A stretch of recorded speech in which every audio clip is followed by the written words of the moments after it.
Hello,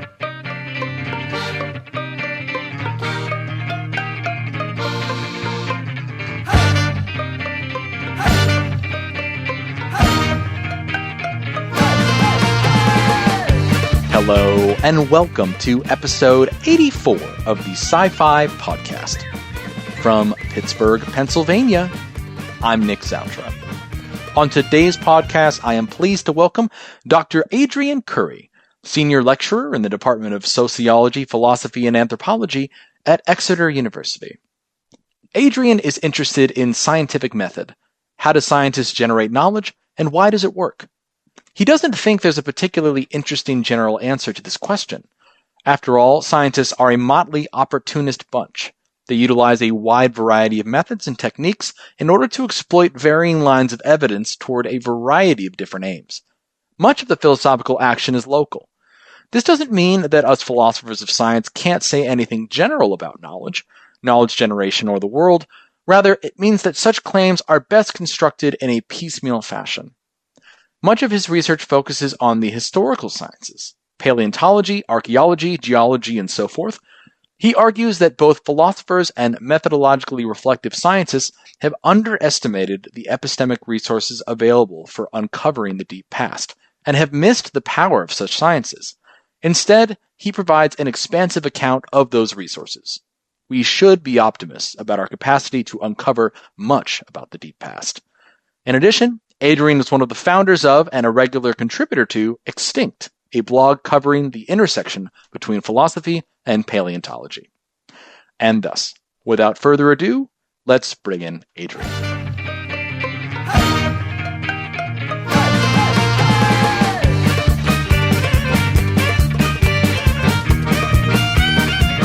All right, we're back. Dr. Adrian Currie, welcome again to the Sci-Fi Podcast.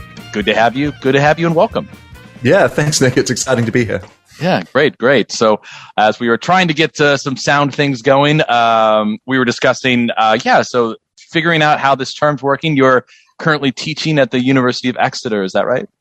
Yeah, so it's a little southwest of Britain, which is a beautiful place to be, and it's nice to sort of, as I was saying, nice to be back on the ground again after the madness of going around traveling in summer. Right.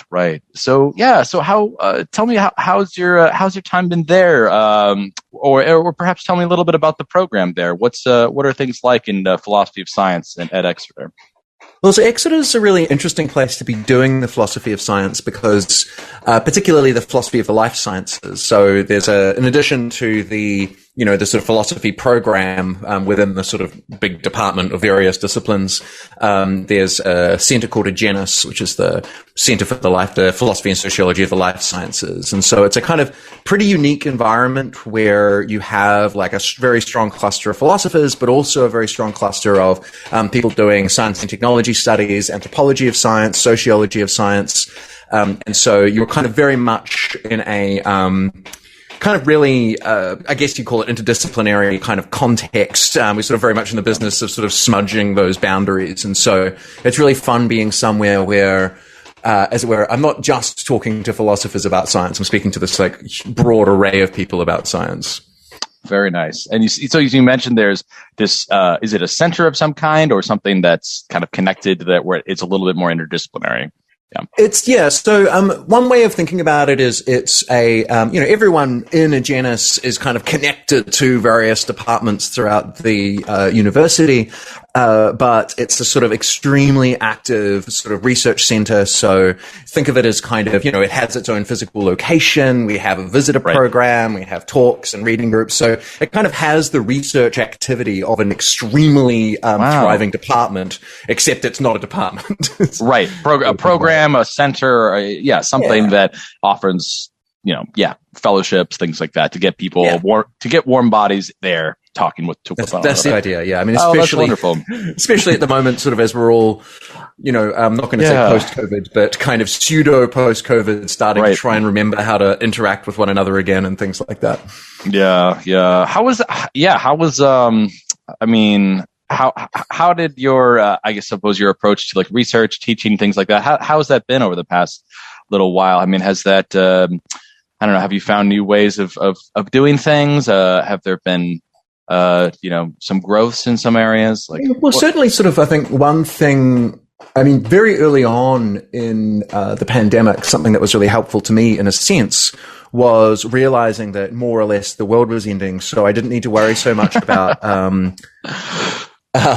the kind of obligations that I'd set up. And I sort of was like, it gave me free rein to just be like, hey, I'm just going to write a bunch of papers that I've always wanted to write. And so early on, I just was able to be like incredibly selfish in my research. And that was kind of great. I mean, obviously then things went on for far too long. But so there was a sense in which, for me, like I'd been really driving myself too hard and was traveling far too much and had too many things up in the air simultaneously such that I wasn't able to do anything particularly well, right? I was very stretched thin, and there's a sense in which having everything stop for sort of 3 months really helped me sort of get a better perspective on how I should organize my life as a sort of researching academic, and how to sort of have space a bit more was kind of crucial for me, I think. Fantastic. Well, we'll get into talking about some of those papers you wrote or other things that you've been doing. I'm excited to hear. But yeah, before we do, let's take a step back to figure out how you got into philosophy of science, how you got into philosophy of the life sciences in particular, and how you developed this focus in things we might not hear so much in philosophy of science, like philosophy focusing in with anthropology and paleobiology, things like that. So tell us, Adrian, where did you grow up? I grew up in Christchurch, which is the sort of second biggest or equal second biggest sort of city in New Zealand, in the sort of South Island. Basically, yeah, I grew up down there. And, what was life like down there? What is it known for? What is it? What's the setting for us? Well, I mean, New Zealand's, not that sort of culturally different to other sort of colonial Anglophone countries. There are some things that kind of are more particular to, New Zealand culture. There's a tendency towards kind of like egalitarianism and that kind of thing. My parents, are both sort of very sort of, committed sort of, egalitarian people on a sort of political perspective. So I sort of grew up in a very sort of, kind of, I guess, sort of a religious, middle class kind of left wing kind of context. And that sort of fitted in, with New Zealand quite well. I suppose, when you're growing up in New Zealand, you tend to have sort of slightly more sort of understanding of sort of relationships with, indigenous people than you might do in other places. But, it's not, if you get culture shock moving between, say, New Zealand, Australia, and the States, you need to, go to more places, let's put it that way. Fair enough. I understand. Okay. So what did you find yourself up to growing up? What kinds of interests did you have? Was philosophy something of immediate interest, or were there other things going on? It definitely wasn't. So I was very much very, very, like, not really into science in any meaningful way, but was, very into kind of poetry and music and these kinds of things. So when I was sort of 15, 16 onwards, was very much interested in, I suppose you might call it the arts, in a very sort of idiosyncratic kind of way. So when I went to university, the original thing I studied was, English and music composition. Oh, wonderful. And, I more or less took philosophy as a sort of option, in the first year of undergraduate, and, kind of took it as, my perception of what philosophy would be like was very different to what philosophy was in fact like, where of course I imagined it to be something, you might like smoke a joint and sit around and sort of say, hey man, kind of thing. And very undergraduate philosophy, what that looks like. Sure.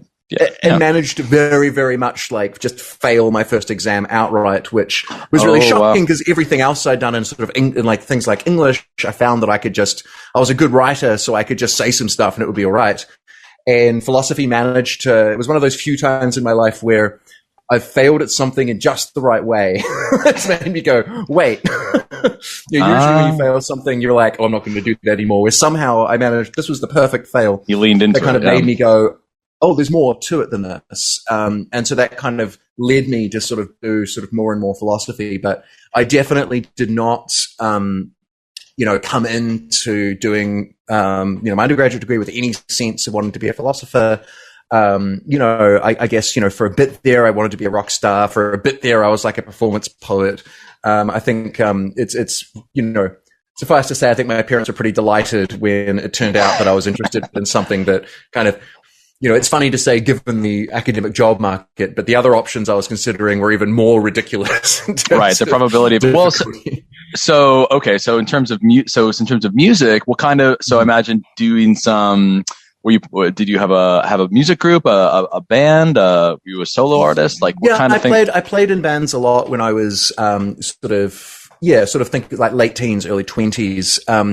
And I'm not actually very good at music. It's the kind of ironic thing, but I played in quite sort of different bands. So probably the weirdest thing I did was for a while I had a sort of found percussion kit. So that was like a 44-gallon drum and with a spade sort of taped to it and this big like iron cage thing that I would use as, oh wow, sort of percussion in like, I was in this progressive industrial goth. I don't know. Yeah, it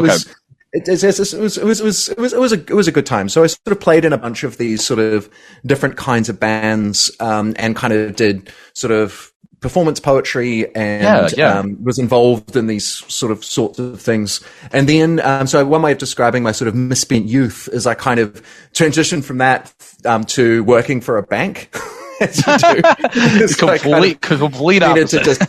And I think there's a sense in which one thing that's, I think, ultimately kind of attractive about being an academic was it's sort of nice there in between those two things in a strange way. I think, what I found with, what I learned from, for, quite a few years actually, I was sort of working both in kind of customer service, but also ultimately kind of home lending, like that sort of stuff. So sales.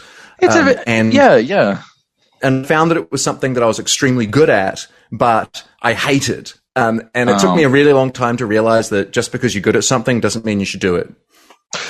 Right. That's interesting though. No, I mean, I have a family that works in banking, in different ways. And there's always, not always that path, but it is a very like, there's a good career prospects, but so that's interesting to hear that, so you're very good at, did not like it.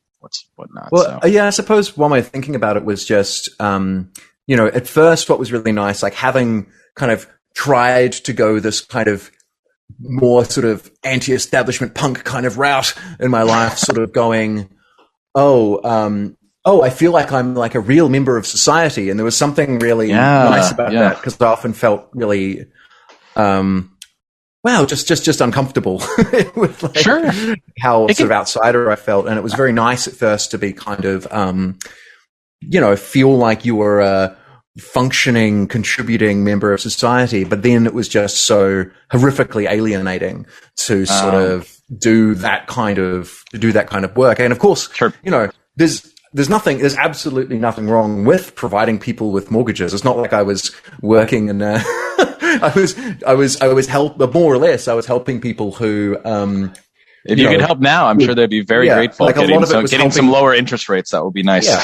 It's not like most of the people I was selling to were sort of giant, investment slumlords. They were families buying houses, right?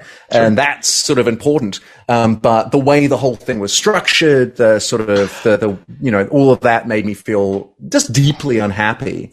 And I remember I sort of got to quit around about like when I was starting my sort of master's thesis. And like just the feeling of never having to go back there was kind of the most sort of freeing. And even though like my income just went thunk, like, it was just, it was such a feeling. And I guess one part of it is like, for me at least, knowing what you're running away from is really helpful. Keeping that in your purview it makes you quite grateful once you get back. Like, I don't know. I had a similar experience where I went and worked in marketing and was like, I don't know. It did feel good to be a part of something but it just, I think there's some other academics that where or just, there's this sense where there is a formal work style to it, but it's, you can be feeling very grateful for what you're not doing per se. Yeah, so the sort of lifestyle aspects of sort of being an academic and like the capacity to, at least if you try really hard, feel that you have some ownership over what you're doing. Yes.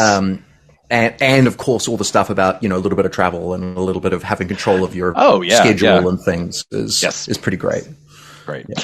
Sure. Okay. So you mentioned you had studied English or literature or English composition or music composition in English, and so at the time you were still I see here so you were in New Zealand, and so I studied in Wellington. So basically, I had kind of felt like I'd been in Christchurch, my entire life, and had spent a couple of years sort of living out of home, kind of playing in bands and all this sort of stuff. And I was like, I need to get out of here. And so kind of, and also there's that very standard kind of middle class thing of there's that time where you go to university. So I remember it was quite, that I didn't go directly to university from high school. I remember there being some like tension about me doing that because it wasn't the normal thing. Sure. But still, I sort of inevitably went off to do my undergraduate degree. Originally did English and music composition. English was a sort of, at the time, was a fairly standard kind of English literature degree, right? So we read Mallory and all that sort of stuff, Chaucer, etc. Right. And then the music composition degree was, I don't know if, so far as I can tell, like music degrees are more or less the same at universities. Are pretty same the world over. You've got the people who do performance, who are all extremely talented.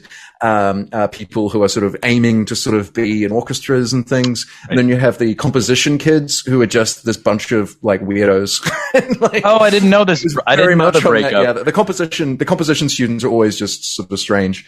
And that was really fun. We sort of would do things like have classes where, we would listen to a piece and try and there's like these weird sort of, modern classical pieces and be like, what were the instruments in this? And try like, that sounds super interesting. Yeah. Sort of a lot of sort of digital music stuff. So a lot of sort of listening to sort of what more or less appears to be white noise and thinking about how they made it. And it was a good time. That sounds. But I was also very bad at it. It sounds like a lot of fun. The idea of deconstructing music like that sounds, like a very enjoyable. I think it would be a very informative class, regardless. But in terms of further studying, and so was there a sense where? So I've known. I guess I've spent more time around, I guess, more the performance arts folks with that kind of track. But then I've folks who've gone to like recording academies. Generally, that's the track in the U.S. is you go to some sort of like a recording school and you're trying to get into the music production. Like your style of music composition is more like music production. So you're going to become maybe not be a producer per se, but you are, I don't know, you might go for like EDM music or something to go produce in that particular way. This was much more geared in sort of modern classical music. I could imagine.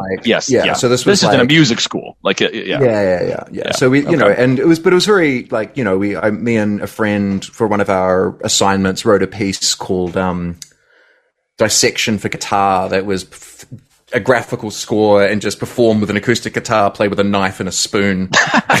Sounds great. And it's all very sort of very artsy, but sure. Okay. Fun. And mixed, and then obviously with English, there was a little mixture of poetry and maybe spoken word performance or. Not like so much performance. It was much more sort of text analysis and kind of. I mean, I felt at the time like it was kind of making stuff up. I mean, I think these days English departments, by and large, are now incredibly rich. So rich, sort of in terms of the things they do, right? So if someone says they're an English professor, that could mean almost anything in terms of they might be doing digital humanities, they might be doing traditional textual analysis. They might just be doing history of science, right? There's a bunch of people in English here at Exeter who are kind of doing history of science, right? Which is good. I think it's great that English has become such a varied kind of discipline to sort of be for people to work in. But at least at the sort of first year, second year undergraduate level where I studied it, it felt kind of traditional, and it didn't take to me. I didn't take to it very well. I learned some stuff and it was fun. But but then I guess, the thought of, and then in terms of going into a career with like so in terms of like working in composition, it would be something where you could I imagine teach in it as well as maybe go on to compose. It's just like any arts career, it can be pretty challenging to monetize it. Yeah.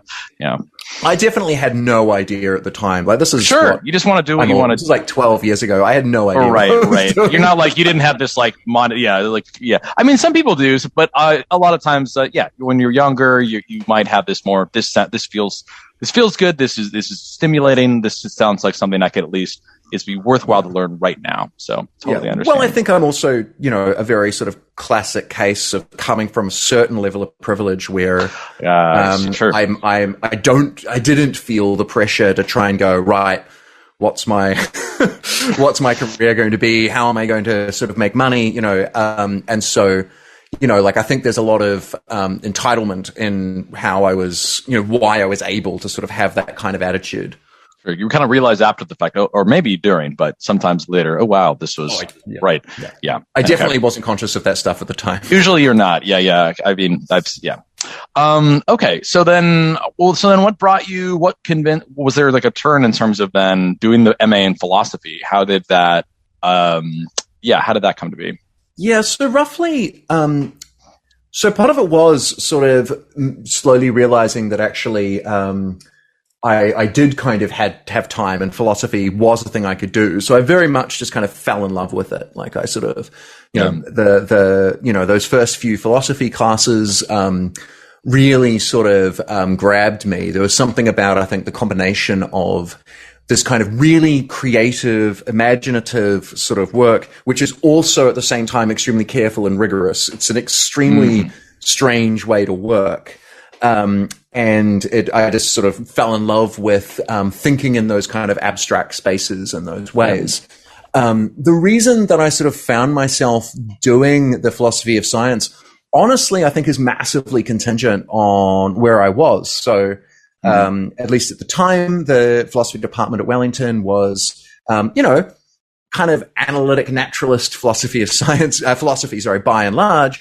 And so, heavily influenced by kind of, East Coast metaphysics as well. So there was a lot of the sort of stuff I was doing was very sort of read some David Lewis and also read some of this other stuff. And, that kind of led me to kind of start sort of thinking something like, well, it seems like science is a good way of knowing about the world. If I want to know about the world, I guess I should do some science. But also, honestly, like, the person who I was sort of most interested in working with at Wellington was Kim Sterelny, who, so one way of putting it was that he, the reason I ended up working on the philosophy of biology was because the person who I liked the stuff of the most in the department was the philosopher of biology. And so I fell into that.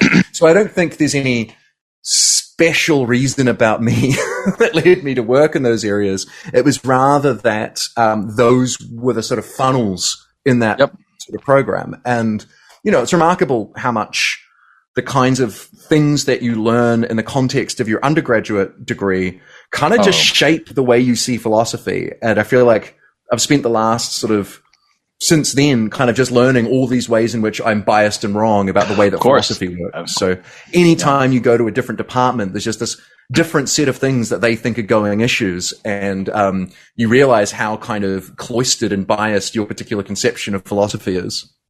So it's a good reason, I guess, to advocate for, that there is sort of a value of folks who have gone and studied, not like, let's say, all the same university, outside of maybe certain universities, right? But then thought is to find different settings, to work with others. And I mean, I do think that this is sort of perhaps jumping ahead to some other sort of topics, but maybe something to, I do think that something that's difficult for people who are starting to do philosophy is sort of, if you're trying to work out what to do your PhD on, it's often incredibly difficult to get a sense because you're supposed to sort of have a research project. But if you've just done an undergraduate philosophy degree, for instance, you're really in no position to have a good sense of what the space of possibility is.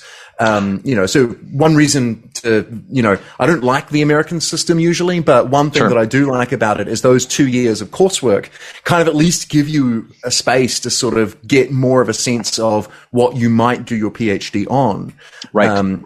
And so I think that one way in which I was quite lucky, I think, was that, so the kind of research that Kim was doing and other people in that area, although it was, of course, philosophy of biology, it was very open-ended in terms of what sorts of things you might want to do.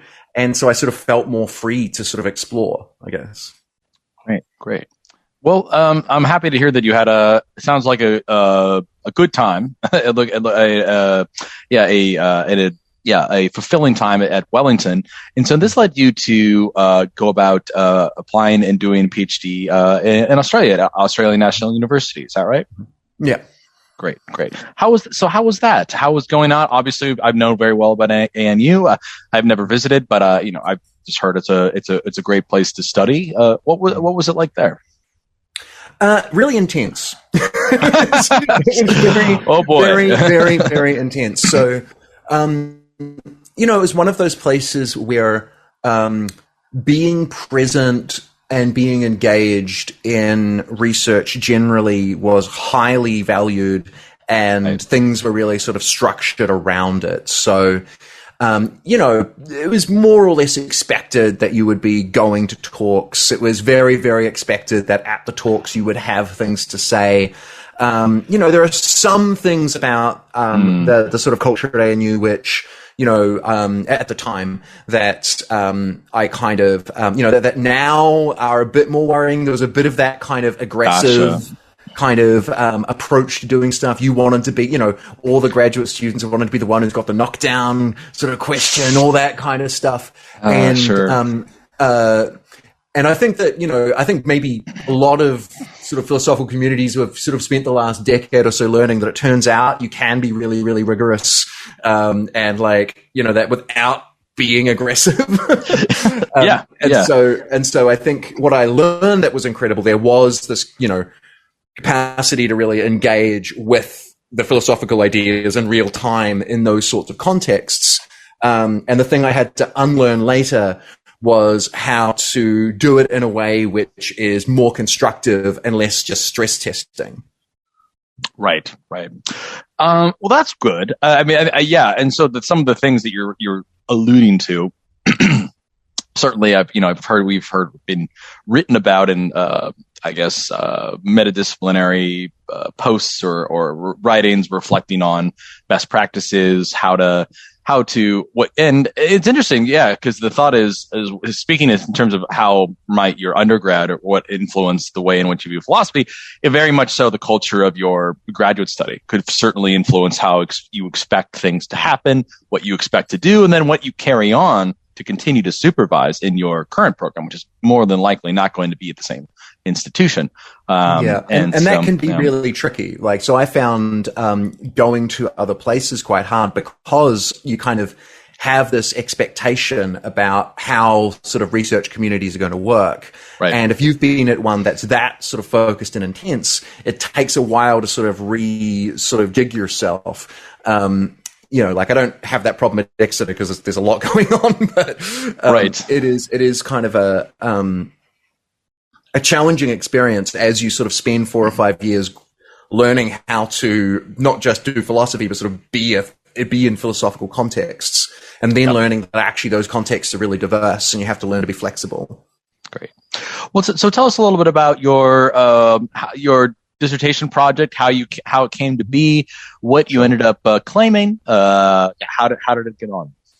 So the PhD went through a bit of a journey, which is, I think, good. So I started out, the PhD was on reductionism. So and it was reductionism in kind of across things. So I was thinking about, well, what's going on in reductionism in philosophy of mind and in the philosophy of science and in sort of metaphysics? Are there kind of continuities between these things? This sounds like a standard intro, here's my research project, where it's like, well, that's way too broad. So I thought about that for a while and read a whole bunch of the reductionism stuff and sort of found that a lot of it sort of bottomed out on either some weird question that maybe physics might answer in a bazillion years, but probably won't, or something about your philosophical commitments, right? So he ended up being like, well, I don't think I can argue about whether you think this or this, but which one of these you take is going to decide what view you ultimately take on this form of explanatory or metaphysical reduction or whatever. And so I was sort of finding that hard. But I had this sort of thought at some point where I was like, well, most of the time when we're thinking about reduction, at least in sort of metaphysical and explanatory context, it's very sort of time slicey. It's very, if you want, kind of vertical. You know, you're thinking about big things being made of little things in mereology and these kinds of stuff. And I sort of thought, well, what does it look like? What does reductionism look like in geology, right? So what happens when you've got sort of, you know, knowledge producing practice that is stretched out across time, as opposed to, you know, stretched across mereological scales, right? And so I thought that's a weird sort of idea. And there was a few papers that I started sort of looking at, but then I sort of found myself just reading some paleontology. So I started reading about sort of basically how did sauropod dinosaurs get so big, was sort of this research question that I sort of started looking at. And so there's this middle bit of the thesis where I was thinking about reductionism in the context of paleontology, and then the reductionism just left. So it was like first stage was just reduction, second stage was reduction in dinosaurs, then it was just dinosaurs. And what kind of happened was, as soon as I started reading, like digging into those debates in paleontology and in sort of a little bit of paleoclimatology and things like that, what they were doing was just so fascinating and so different to what you would expect if you read standard philosophy of science, that I just sort of realized that there's so much going on in these sciences that we're just paying no attention to. And so it was kind of money for jam in a certain sense. It was like, I can just read this and kind of philosophy happens because there's just so many interesting aspects, like the way they're using, sorry, my cat is just climbing on the computer, which could cause disasters. Of course. No. Oh, hello. And so, I mean, you know, of course it is also quite hard, but those were just so rich and fascinating. The idea is just kind of, when you find those debates, it's, you just get you're not having to reductionism is obviously very difficult, but it's, I don't know. Yeah. Coming at it from a different way where you're jumping into these other debates, it can be so rich. Yeah. Yeah. I mean, and one way of thinking about it is, you know, like there is something, and I think a lot of this is your own, I think different people work in different sorts of ways, and some people are very, very good at going into highly worked out spaces and figuring out cool stuff to do within those spaces. Whereas other people are better at going into areas that are kind of not that explored and trying to sort of map stuff out. And I tend to work much more in that sort of latter sense. It's just kind of more what I'm good at. And it was kind of quite an interesting sort of challenge to try and sort of open up those new spaces, in part because it's often difficult to get philosophers to care about things when you don't frame them in terms of these kinds of big questions. So one of the challenges I had with my thesis was that the kind of work that had been done in the philosophy of the historical sciences, paleontology and geology, a bit of archaeology, at that point had been either framed in terms of, realism. So Derek Turner had done a lot of work that was sort of thinking about, should we be realists about historical science, even if we are about, say, experimental science? And the other kind of framing, which came from Carol Cleland, was, historical science versus experimental science again. And I was kind of interested in sort of framing things quite differently. And I think that was one of the hardest things sort of through the thesis and through the early parts of my career, was working out how to sort of situate the sorts of things I wanted to do such that they spoke to what philosophers were sort of interested in. Because I do sort of, I think this is kind of, depending on what sort of philosophical space you hang out in, I think this is not as bad now, or maybe I've just gotten better at it and don't see it anymore. But certainly I sort of have this perception that often what happens is in order to legitimize what you're doing as a philosopher, you have to tie it to some big question, right? This is about the nature of explanation. This is about reduction. This is about realism. These big questions that philosophers of science cared a lot about in the 20th century. And I think that ultimately those questions became really constraining on the kinds of things we were able to do. And so a lot of it was about sort of figuring out that actually there are ways that you can situate and frame things such that you can do what for me was more interesting work than having to sort of tie what I was doing to sort of realism or whatever. Right. So there was still, so I imagine there was a little bit of framing in that, as you mentioned, things like realism and things like, so what did you, I guess, what did you end up doing in terms of, did you end up like, for the purposes of just somewhat explaining, or I guess, how did you appropriate and convince people that, your project is worth caring about? Yeah. So the thesis, there's a couple of things to say here. So the thesis, turned into, like, if you had read my thesis and then you read my book, Rock, Burn and Ruin, you would find them hauntingly familiar. Not the same, but hauntingly familiar. So they kind of, the book's a downstream descendant of the thesis. And my approach was to just kind of have a different framing and sort of try and work that out. So the way I tried to do it was in terms of sort of what I called sort of pessimism and optimism, where these were really questions. I mean, when I read that stuff now, I can see I'm kind of reaching towards pursuit. That's really what I'm kind of going towards, but I haven't quite figured that out yet. And so I sort of say something like, instead of these questions about realism and anti-realism, which I think, there are people who are doing really interesting work on those topics, but it takes a lot to sort of get them going, right? I was like, well, it seems like one question you might have is something like, should we think going into the future that these scientists are going to produce good knowledge, produce good stuff? And if so, how?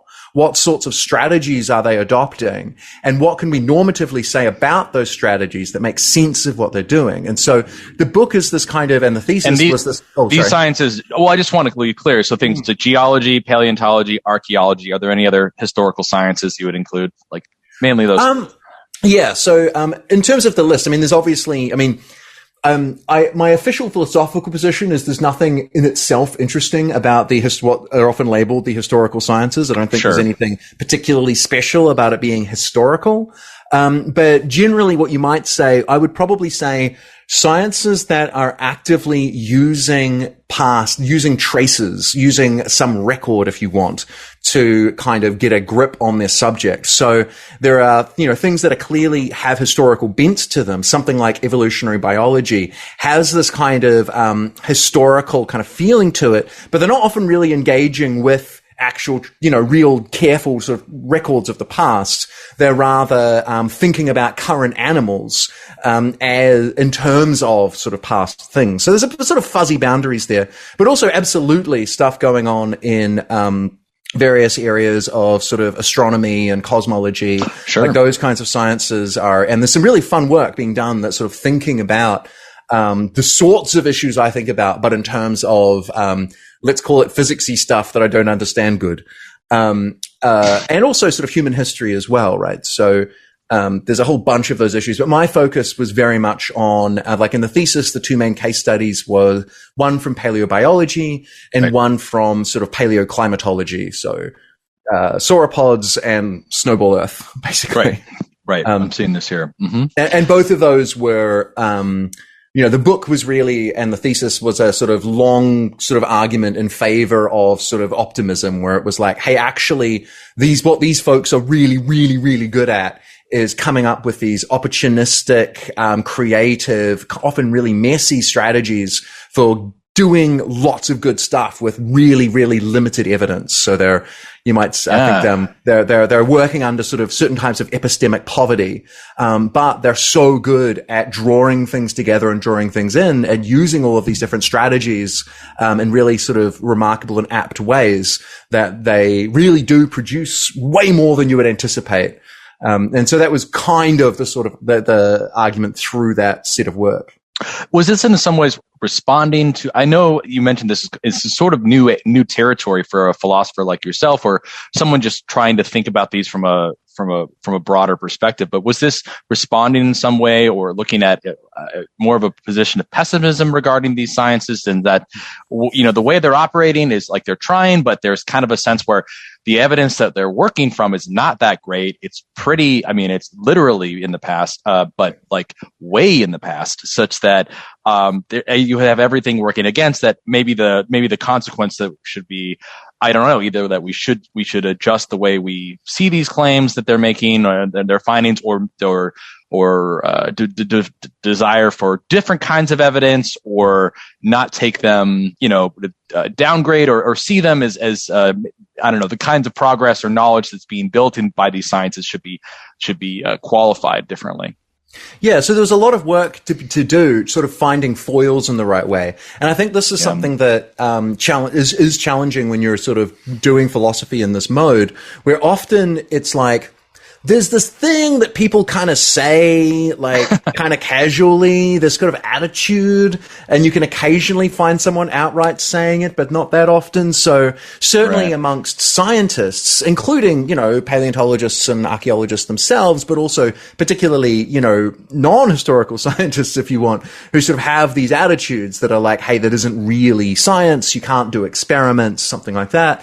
But Derek Turner's work was like incredibly important for me, because he had argued for the sort of anti-realist position, which involved him giving these pessimistic arguments, involved him sort of arguing that, hey, you can't do experiments, that's bad, you don't have much evidence, and that's bad. So he was crucial for me to be able to do that. And I think one of the ways in which I've kind of thought about at least a lot of my own work since then is that in some sense I'm almost less interested in what it is I'm saying, and I'm more interested in the way in which that might open up sort of space where other people can then jump on and sort of start taking it into sort of different directions. So that was very much it. But I mean, in terms of there's another aspect to your question, which is like, how did I manage to get taken seriously?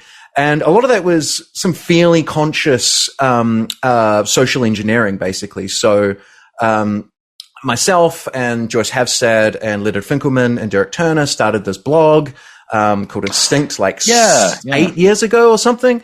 And we did that literally because there was a PSA in something like 2016 or something like this, where, there was a few people who were doing this kind of thing. And we're like, well, maybe, one of the problems is, you say I do philosophy of paleontology, and people are like, what on earth is that? Like, right. And the idea was to try and have a blog where we can make things kind of easy to read, and get people used to the idea so that they're not just dismissing it out of hand, right?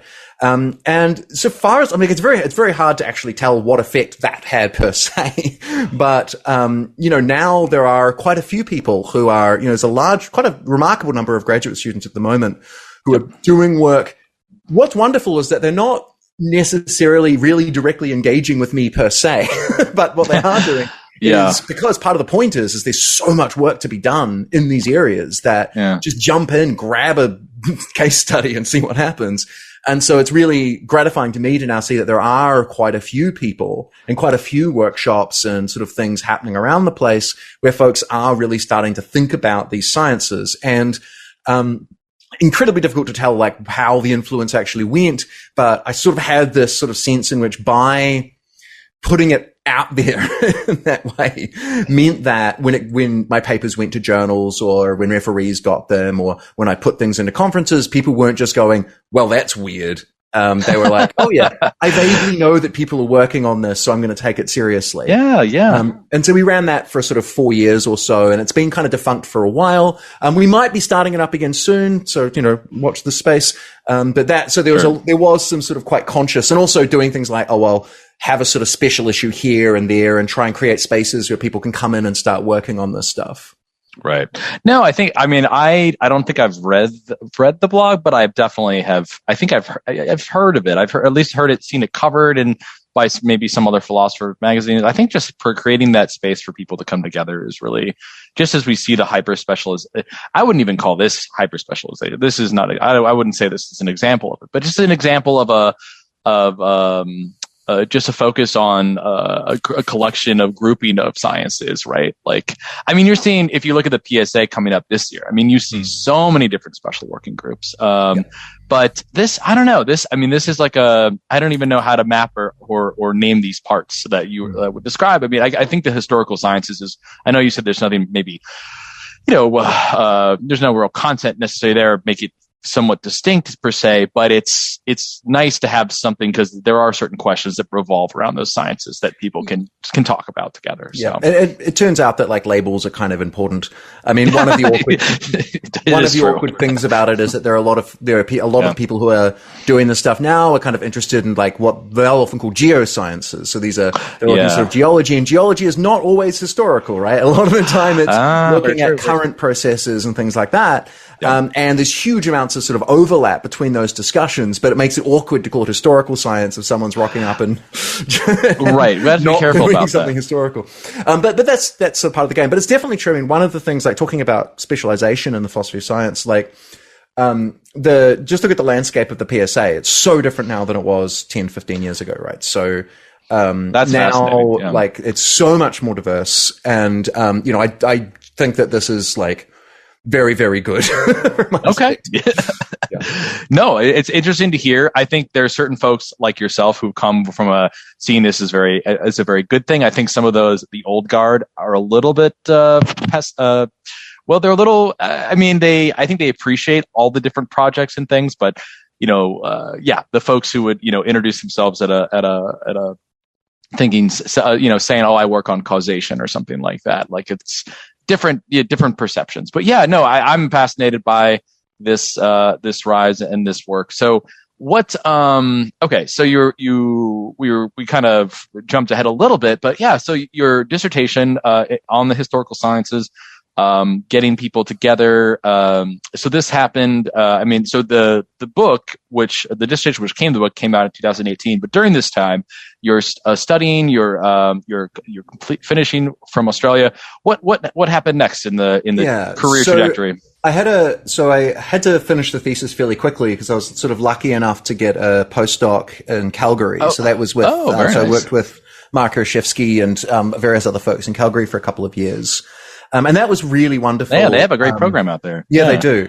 And it was also really nice, sort of, the sort of dream sort of postdoc where it's just like, just do what you want for a few years. Oh, that's great. And that was really, really important because it sort of gave me space to kind of just start sort of getting stuff out there and thinking about things and really because the book took a long time to come out, right? The book got rejected from a publisher, and then so. Oh, interesting. It took a long time. It was a painful process. Like the MIT were absolutely brilliant. I had a wonderful experience with them. Wonderful, but it got like rejected on an R&R, where the book is a nightmare. It was crushing. I'm so sorry. Oh, wow. And so by the time it came out in 2018, it was written in 2016, 2015 or something. Gotcha. So, by the time it came out, and everyone who has a book will say this, right? Like, by the time the things come out, you've moved beyond it. Right.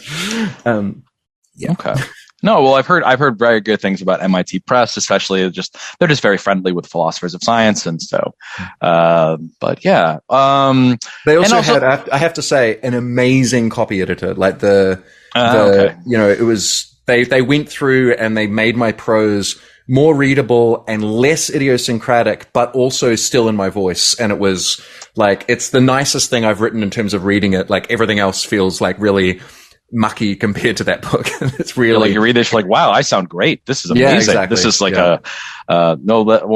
I'm really happy to hear that. And so getting to do this great postdoc, I imagine. So it sounds like working on the book, other things, developing the career at the time.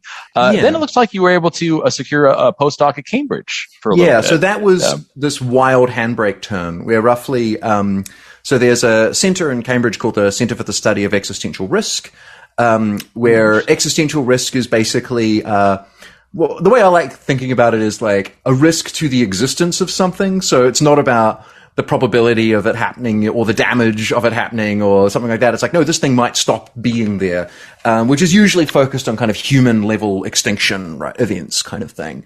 And the reason I was brought on, you might think it's very strange, that I was brought onto this project. But what I was coming in to talk about was the sort of social structure of science. The idea being that, if you want to, so these folks are, very into, the thought's kind of clear, like, look, add sort of technological, runaway technological increases, add the fact that we're more aware of there being these like very low probability, but really bad high impact events that could sort of happen. It seems like this is something that we should be studying very, very hard. But also it's actually quite difficult to study those things using the normal standards of science, right? So if you're standardly trying to do science, you want to do statistics, you want to do these kinds of things. And it's very hard to have that kind of access to these sorts of events. And, to my sort of way in was sort of by going, well, actually there are a lot of similarities in a strange way between the kinds of constraints that you have when you're being a paleontologist and the kind of constraints you might have when you're trying to work out, these sort of future events. And there are also ways in which the social structure of science can make that really, really difficult. And so that project was really about thinking about the, role of creativity and speculation in science and how it is that scientific communities might be made more amenable to that kind of thing. And so that was kind of this very strange for me sort of sidestep where I started sort of thinking about this completely different range of issues, which was incredibly fun. I also must say it's difficult because, I mentioned the great thing about the postdoc in Calgary was it was, on one end of the postdoc scale, which is do what you want.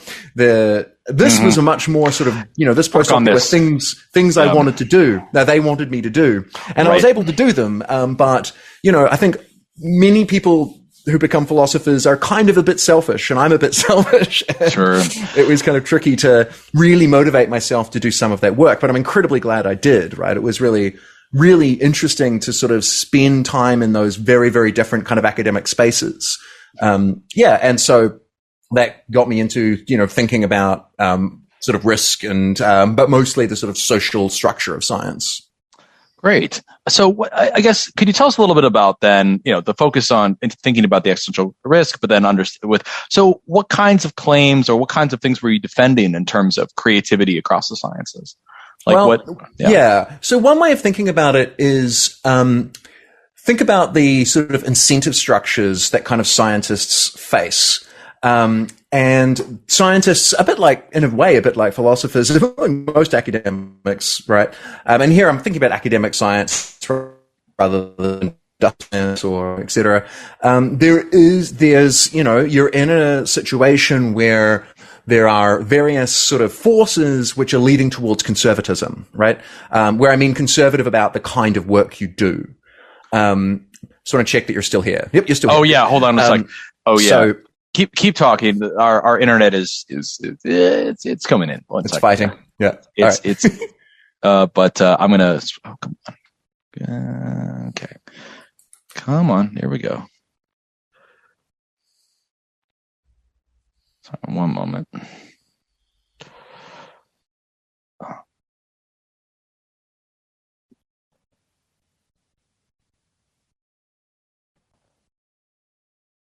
Oh, talk about technical difficulties. How are we? Okay, we're back. I think we're back. We're back. Okay. Yeah. Okay. So think about it this way. Think about you have the sort of set of incentives and the kind of institutional structures you get into when you're a scientist, right? First off, you're doing your degree, you're in a lab, you're being taught, very standard Kuhnian normal science kinds of things, right? You're being taught how to do science in a particular way. What does a good question look like? What does a good answer look like? That's constraining you in certain ways. And then when you get into the world of sort of publishing and getting grants, then you've got things like, your peers who have gone through a similar training process as you are also judging and gatekeeping what sorts of things get to be done and how. And so scientists get really funneled into these sort of particular areas. Now, of course, there are some who are able to then suddenly do this crazy thing and create a new bandwagon that people jump on. But that itself is kind of an effect of that sort of incentive structure where, things get funneled in various ways. And there's something good about that, right? Because it means that folks can work on similar issues and things can accumulate, right? It's not a wholly negative process. We shouldn't feel completely negative about those structures. But particularly if you're interested in people doing serious scientific work on areas that are really tricky and messy, suddenly it just is a huge risk, right? You have to eat, you have to get a postdoc, you have to, and so, it's really difficult to do sort of, more radical work within the structure of academic science. And so that was sort of the basic sort of setup of the problem. In terms of what should be done, that's really hard. In terms of, I didn't get too far beyond here's the problem. At least you reduced the problem into a more complicated problem, and then, or clarified and named some parts and things like that. Yeah. And I also think the solutions, in a sense, are often sort of practical things about increased diversity in, modes of publishing, having sort of grants that are policed and, in different ways, right? So, there's much more work on this now than there was, say, a decade ago. There's, people are really thinking about alternative modes of publishing and alternative modes of, refereeing things and, things like that. And I think that having a more diverse sort of publishing and grant landscape, could potentially do a lot of work towards having a much more diverse kind of scientific landscape. Very good. Very good. So, okay. So interesting so I see, it's good to see you've done managed to get some very, I would say, very successful and some strong postdoctoral positions where you were able to really develop your own work on other projects. But so this has led you to since it looks like 2009 working as a senior lecturer at the Department of Exeter in this kind of a hybrid, sociology, anthropology, and philosophy department. So how was so we kind of started the interview discussing things going on there, but what is your time been like there? What is obviously during the pandemic, it's probably shaped your time considerably in terms of what it's like. But at least what has it been like going from from very prestigious postdocs to fitting into the more the more formal role now?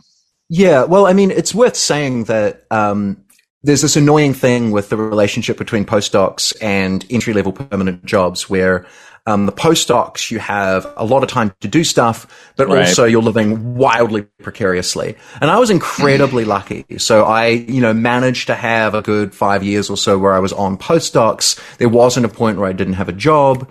But also, my partner, Kirsten Walsh, is also a philosopher of science. And there was a bit where... Yeah, so she had a postdoc in Bucharest and I had a postdoc in Calgary for a while, which was ridiculous. Oh, that's tough. And when I was in Cambridge, she was in Nottingham, blah, blah, blah. And so one thing we were just so lucky where we kind of solved the two-body problem. Exeter had 3 jobs and we managed to get 2 of them. And so although there is this sort of... wow.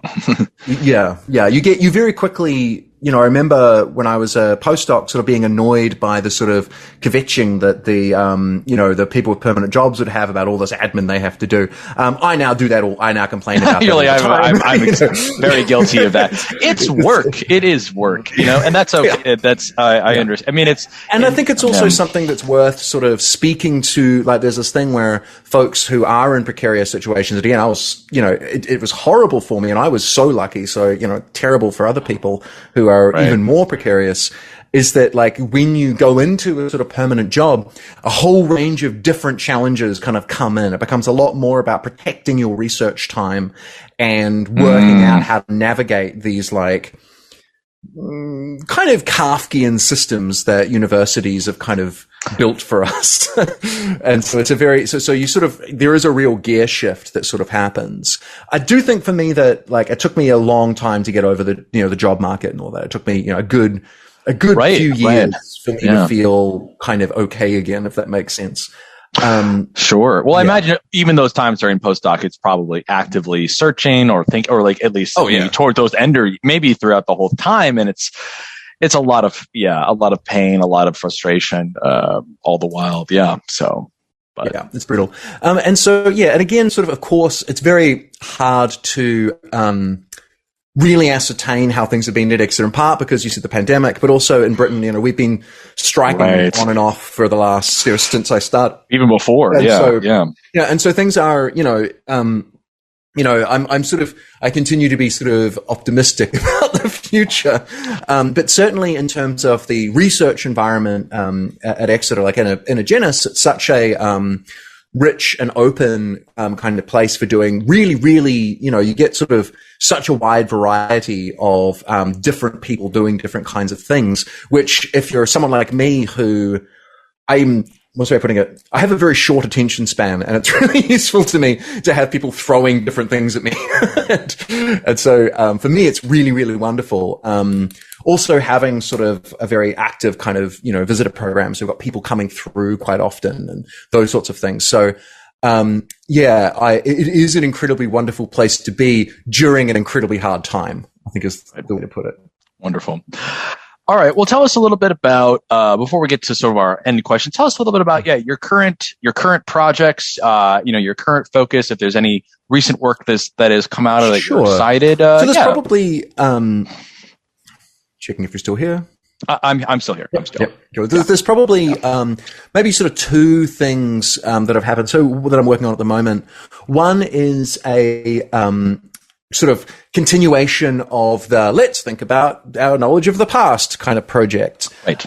Where this is sort of the short version of this is something like, the way that people think about a knowledge of the past. So if I was to ask you sort of, what's hard about knowing about the past? People will start saying things like, oh, well, we were doing this earlier in the conversation. There isn't much evidence. The records are gappy, right? There isn't, that sort of stuff. And, again, mentioning Derek again. So Derek Turner's 2019 book, Paleoaesthetics, has this really nice discussion of that's a metaphor. That's a textual metaphor. We're thinking about, the archaeological, paleontological, geological record as if it were like a record, as if it were like a set of registries that people had written down. And that, as Derek points out, that leads us to sort of think about a knowledge of the past in particular ways, right? And so I'm interested in sort of trying to figure out other kinds of ways you might conceive of this sort of project. And the thing that I'm kind of thinking about at the moment is one thing that's odd about going to, say, a vertebrate paleontology conference is there'll be sessions just on living birds. I'll just be talking about, here's some stuff about birds. And you might think that's weird. If what they're in the business of doing is trying to decode these records, why do they care so much about birds? And what's going on, of course, is that these things are related to dinosaurs and these things are related to extinct birds. They're, if you want, analogies. And one of the big difficulties, if you're trying to find out about, say, a dinosaur, is that there are no analogies, right? You've got birds and crocodiles, the most closely related living things to them. But birds and crocodiles aren't enormous quadrupedal herd animals, right? You've got large quadrupedal herd animals, but those are mammals. They're like wildly different types of animals. And so there's this kind of question, which is like, well, how do you find out about the past when the past is really alien, when the past is governed by dynamics or filled with entities that are profoundly different from the entities that we see around us? Because when you're finding out about the past, you don't just have to care about what information has been retained. You also have to care about what kinds of regularities you can find, right? So one way of thinking about it is sort of uniformitarianism, right? So when you get cases where the past is just different from the present, what do you do? How do scientists deal with those circumstances? And so I think this is this kind of, a really interesting and deep challenge that historical scientists kind of overcome all the time. But it's not something that comes out when you start the discussion by saying, hey, we're dealing with a gappy record. Right. So the project, it's sort of the sort of evocative label is kind of lost worlds. So there's this idea that what happens when you're finding out about the world, a past world that just doesn't contain the same things as your own world. Another way of putting it is one of our constraints on the knowledge of the past isn't just what traces have remained, the ways that the record is gappy. It's also what still exists. Right. So literally Yeah. And so that's sort of that big project. The other thing, which is much more collaborative, which is, I quite like sort of falling into doing work is, work on the sort of aesthetics of science. So, this is sort of, I think, a really interesting sort of challenging project because on the one hand, when people have done the aesthetics of science, they've more or less been interested in particular aesthetics-y concepts as applied to theories, right? So, gotcha. Is it, are simple or more elegant theories sort of better or something like that? And that isn't, that's a fine discussion to have, but I find the aesthetics tends to fall out. Whereas, the sort of project, Elena Ivanova, for instance, has been doing really nice work on the sort of aesthetics of experiments. So what makes for, how does aesthetic practice play into experiments? I mentioned Derek Turner's book, Paleoaesthetics, where that's sort of thinking about how aesthetic values play into what paleontologists do. Caitlin Wiley, who's an anthropologist of science, has really interesting work on the way that aesthetics plays into fossil preparation. And so I'm kind of interested in thinking about taking seriously the role that aesthetic value might play in scientific practice and trying to sort of get an analysis of that. And one thing that I think is kind of hopefully exciting about this project is that, of course, we all care about sort of science and values at the moment. This is a big deal. But often this range of values we're interested in are something like sort of moral and prudential values, particularly sort of moral values. Right. And I think there's a much richer sort of conversation to be had. It's just a tricky one to work out exactly how to have it, but I hope we're getting there. Great. Well, no, thank you. No, that sounds like a very fascinating project, and I'll have to look up some of Milena. Oh, yeah, she has a book written out. Yeah. Okay. Well, thank you for sharing a little bit about your projects. It sounds very, very fascinating and exciting. Let's conclude by addressing the last question that I asked folks, which is, what do you take to be the greatest challenge facing philosophy of science today? Yeah, I mean, I have to go with the sort of unphilosophically rich sort of social thing, right? It's, we're not really living, many of us are not really living in environments that are conducive to philosophers of science doing sort of good and interesting work. I think, the material conditions of doing the philosophy of science are increasingly challenged. So the problem is, if you want a kind of social and political. No, please. This is fine. And these are problems, and these are problems which, are in no way unique to philosophy of science, nor unique to philosophy. So the increasing kind of commodification, the increasing sort of managerial aspect of grants, of university structures, the increasing stress on our work being pointed in certain directions. I think is an enormous challenge, right? And, it might just turn out that, it becomes increasingly rare to be able to spend 5 or 6 years just kind of thinking about dinosaurs, right? And I think that would be, really sad. I think that, it's incredibly important to be able to have people, like, for the same reason that I think that scientists should be able to do a bunch of weird stuff, I think that other academics ought to as well. And so I really, I think that, from my perspective, holding that fixed, the philosophy of science is really, really thriving at the moment. So I know, you think about the enormous diversification in methods these days, right? So you have folks doing agent-based modeling, you have folks running simulations, you have folks starting to incorporate, digital humanities techniques. You've got people, doing sort of experiments. It's much people really engaging with sort of the anthropology and sociology of science. And I think that is just, the diversification from my perspective is kind of wonderful and great, right? So I kind of think that, that is, I think the philosophy of science this is the best time in that respect to be doing the philosophy of science. I think your options are so much more open than they at least felt 10 years ago. But there's so much squeeze from outside. So that's kind of so I'm optimistic internally. Internally, the ideas are there. And sometimes there can be support for them. But right, so by material conditions, you just mean essentially like the access to living, essentially to be able to to not have to go on and to be able to focus your time and efforts into doing this work, and be incentivized to do so. The incentive structures are not great, and they're limited, definitely. Yeah, I wish I could solve. Yeah, I've been thinking about this problem quite a lot and wondering. I know other academics face this as well, and yeah, how and in what ways this could be resolved it's very challenging to say. I mean, I think a lot of it is to do with, there's much broader stuff that as individuals we have some only limited control over. A lot of it is about things like government policy, right, yeah, and we can try and do something about that. But I do also think there are more local things you can do. So there are sort of philosophy societies, there are sort of groups that you can sort of support or at least sort of influence in some way towards, supporting people more so, right? I'm not brilliant at doing this, but I try. Sure. And so I do think that, there are local things, particularly, I mean, as you get more fancy, right? So, the more powerful you are, the more you can do. But I do think that, at the very least, being aware of these issues and thinking about how they constrain things is important. Good. Yeah, we're about to run out of time, I see. Yeah, we're gonna use this clock to end. It's been a real pleasure speaking with you, Adrian. Thank you so much for coming on and sharing your story. Good luck with these two new projects, and yeah, hope to see you around at a conference soon. Are you coming to the PSA?